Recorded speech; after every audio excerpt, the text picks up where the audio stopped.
A local singing sensation was competing in the Voice of McDonald's World Finals today.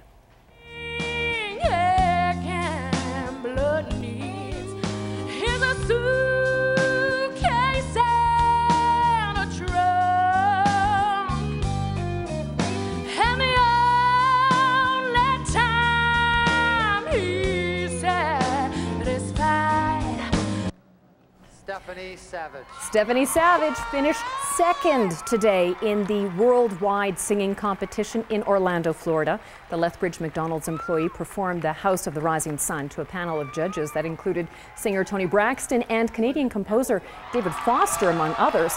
20,000 people tried out for the competition. Savage competed against 3 others after winning the right to represent Canada in the competition.